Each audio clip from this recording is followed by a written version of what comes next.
Eagle Boys Pizza hope you enjoy the following Fresh and Local. Welcome back. We're fresh and local once again thanks to Eagle Boys, and I'm here to introduce you to a new kitchen whiz joining us on the couch. Welcome, Chris. How are you? Very well, thank you. How are you? Very nice. Thank you very much. And now we've got, I'm smelling seafood today. We've got the seafood great. dish. Talk us through what we're going to be cooking today. So the dish we're doing today is a Belgian dish. It's a Moules Marinières. It's basically a traditional Belgian dish consisting of black mussels, which are, we've got South Australian Boston Bay mussels. Why South Australia? That's where they come from. Oh, well, that would make perfect sense then, wouldn't it? What's this green stuff? The green stuff we're using flat leaf Italian parsley. It's a garnish as well as a bit of flavouring in there, adding a bit of freshness to the end of the dish. Yep, and a bit of butter here? Bit of butter, always good in everything, just about. Just sort of fulfills the sauce a little bit more and gives it a bit of shine. And some purple blobs here. Yeah, so the purple blobs we've got in here. Over here we've got some shallots, or French shallots, and this is the local WA garlic that's just come into season.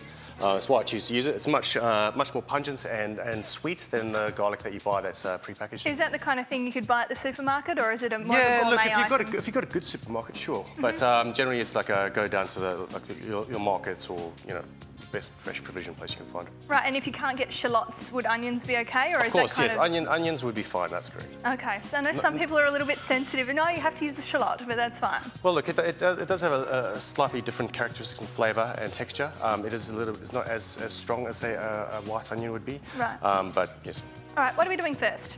Okay, cool. So first things first, we just got to get our pan up really nice and hot while we're preparing our ingredients. Earlier on today, I just cleaned up the mussels, just because we're on TV, it makes it nice and easy. Take the beards out of the mussels, ready to go. Smoke and mirrors. Yeah, smoke and mirrors. Quite simply over here, we're going to take our garlic, the ones that I have pre-peeled, so we can speed up time as well. Cool. So we've got the garlic on the side here. You're looking at about 5, maybe 6 cloves of garlic, and quite roughly just going to crush it up here and chop it. I see you using your knife there. Is Yeah. there anything those things can't do? No, not these knives, especially when you're in a rush. And what's the tip for slicing as elegantly as you do? Just trying to not cut your fingers, I suppose, and using your hands to sort of guide the blade of the knife. A lot of people are afraid of the blade, and that's how they land up getting cut, especially. Right. So anyway, we've roughly chopped our garlic there, and so we can either chop this finely or we can chop it roughly. I'm going to go for a rustic sort of cut with our shallots, and just going to slice them really easily. So you do this for a living. You're a teacher as well as a chef. Yes. Tell us a bit about the kinds of things you teach people, and where do you do it? I teach paella, and I do Mediterranean sort of food with Sophie Budd. She runs a studio called Taste Buds Cooking School in Highgate, and she's the one who has got me all this lovely equipment to use today as well. So I've got to say thanks to Soph. Nice and shiny. Yeah, definitely. All right. So then we chuck those in the pan and toast them up a little bit? That's right. So we're just going to gently saute these, and we're going to deglaze the pan with a bit of white wine that I've got here ready to go. When you're cooking with wine, are you a bit of the one for you, one for me kind of thing? Well, yes. I actually bought a couple of different bottles of white wine last night, and I ended up drinking the one that I meant to take it tonight. So this was a quick substitute. And are you pretty fussy when it comes to your wines? Yes, well, I mean, normally I drink a Chardonnay. It depends what you're going to have with it. Normally you want to eat with your drinking, of course. Sure. And drink responsibly, that is. And of course. So a dish like this is we're using a Sem Sav. That would go quite well with. So just a white blend would be fine. Yeah, definitely. So we're just going to deglaze our pan a little bit here. Woo! Mussels in the pan. And cover it up. What we're going to try to do here is actually steam our mussels. Okay. And we're going to know that they're ready to go when they open up. Trick to cooking mussels. So you don't necessarily have to use a meat thermometer or anything like we do with other meat dishes. When they're open, they're done. Yes, it's very simple. When they're open, they're done. And you don't. The trick is not to overcook your mussels. A lot of people are quite worried that if they don't all open up, they're not ready. That's okay. Some will not open up. It's just the nature of the dish. They grow in the ocean. It's just the way it is. I see the fancy lid you're using here too. Is that a dish-saving tip you've got for people? Yeah, look, it's just a simple trick I use to steam mussels like this, especially when you've got to do, say 100 kilos of mussels in a night. You want to cook them as fast as humanly possible. And how long do these mussels generally take before you would kind of start to look at them to see whether they're ready or not? I'd probably give it another 30 or 40 seconds.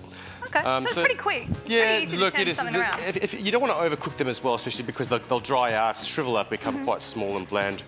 So you got the parsley going here. Yeah, just a bit of parsley to add freshness to the end of the dish, which is pre-washed and that ready to go. And I'm going to take some more of these shallots and just use them as a garnish as well.